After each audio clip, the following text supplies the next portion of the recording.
Hi guys, thank you so much for watching. I'm Dr. Lynda Cramer. Well, I'm back. I'm here. Okay. Oh my gosh. The past week has been an absolute what the heck happened? Let me explain. We had a cyclone that was due to come in as a category 1. They actually estimated it would downgrade and just be a tropical low. And also they predicted only a few days before it hit that it was actually going to swing up back north to an unpopulated area where there would be no media attention and no funding to get things done. Now, as you know, I go down the rabbit holes because we all now know weather modification is real. It's listed everywhere. Cloud seeding is real. So, what people don't know, off the coast of Australia, just a week before this cyclone. Why would you go out in a boat a week before a cyclone, right? We had Chinese um, naval ships doing live firing in the Pacific off the Australian coast. Now, to me, this is not a coincidence. That then we have footage where these ships were parked of what happened. I've got the footage. Buckle up. Here it comes. So this footage was sent to me by the amazing Joe Hernandez. He is a guy who lives here in Australia and he's down this rabbit hole with me. So as you can see here on this left side here, if you go in here, see that little blue dot? That's me. That's me in Brisbane, okay? So down the Gold Coast, is where we have one of the best beaches, well, some of the best beaches on the planet. This is the yellow track of how the cyclone was supposed to go.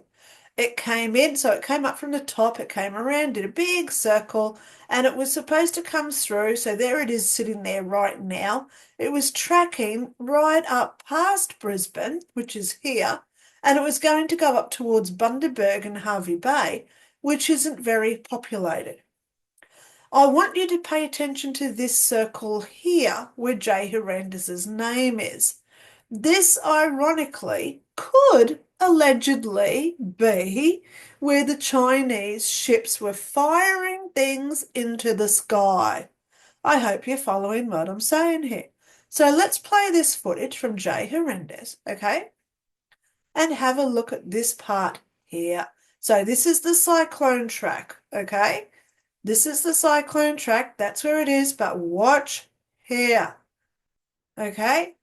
You'll see it in a moment. 3, 2, 1, boom. And did you see the little black spot in there? I'm happy to play this again.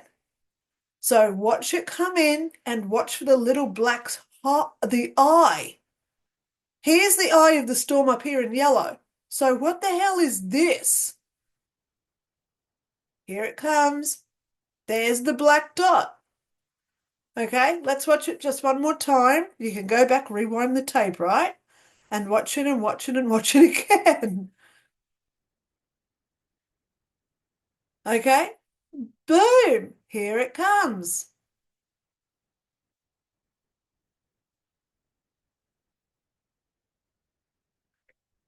Now the cyclone is up here, and the weather track was taking it right up the Sunshine Coast. But I'll tell you what happened, guys.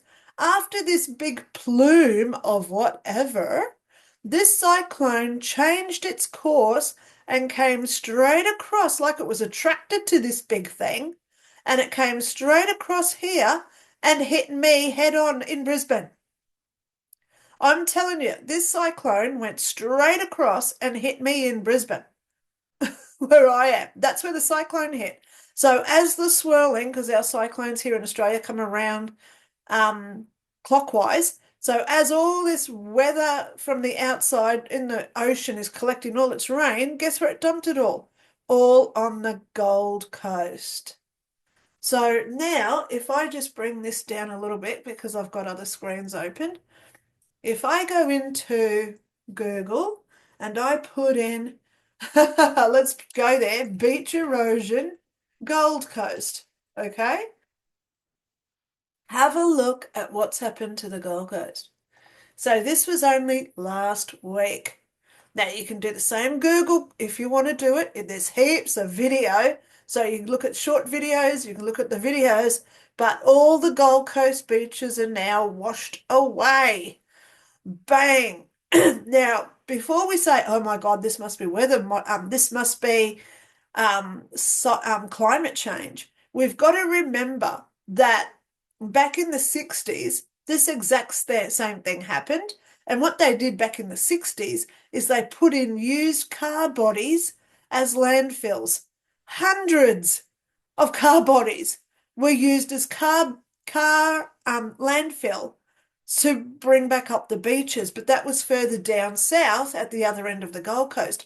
So this is the northern end that's now been affected up near Surfers Paradise, which has the amazing Cavill Avenue where a lot of tourists do go. Isn't that funny? And I'm going to say it again. Isn't that funny? I'll tell you what is a consequence of this. Major flooding. Ironically, everyone on the Gold Coast lost power at exactly 3:30 p.m. on Friday. Funny that. Most houses on the Gold Coast all lost power, ironically, at the same time. Exactly 3:30 p.m. They lost power for 5 days. And then, ironically, everyone got it back put on. It was like they flicked a switch. Huh, maybe they did. Okay? So there's a lot of things that have now happened. How fast did the government say? Now, this cyclone was only, it finished exactly, it finished 3 days ago. 3 days ago, when the cyclone was still hitting Brisbane, our government released billions of dollars in aid. Now, that takes months to set up, doesn't it? Doesn't that take time and effort to work out who's getting what? Even our Centrelink, which is our welfare system, has now said go in and you get $1,000 if you're affected by the cyclone. There's all these other payments, anywhere from $150 up to $5,360 if you were flooded or had any other issues during the cyclone. Now, the cyclone only ended 3 days ago, and I know people who claimed this money 3 days ago and got it. Instantly, within 2 hours, the money had just magically appeared in their bank accounts. Tell me anywhere where money instantly goes into your bank account within 2 hours, especially from the government. So I believe that there is something unorthodox going on here, guys. There's something weird going on. My spidey senses have been weird for the last week. I've rescheduled about 8 readings. There's something not right with this cyclone. There really is something going on with Australian politics at this point. Albanese, he's in a lot of trouble with Trump at this point, if you haven't looked at it. Yeah, there's a lot of things happening in Australia. I'm in the heart of it because of this cyclone that just went through. And I know the energy I've had the last week is crazy. So what I suggest that you guys do, please watch my next video about how to let go and how to release energies, okay? Because this one is going to be a doozy in how to not to get attached and connected to all this external energy that they're trying to do to us, especially when a cyclone hits you on the head. So that's for me today. Tell me what your thoughts in the comments below. Like this if you think that there is something going on weird with this, okay? Because as you saw on the track, that cyclone was supposed to head up north. It wasn't even supposed to come to Brisbane until that big whatever it was happened out in the Pacific. So that's for me today. Love yous all. Talk soon. Bye.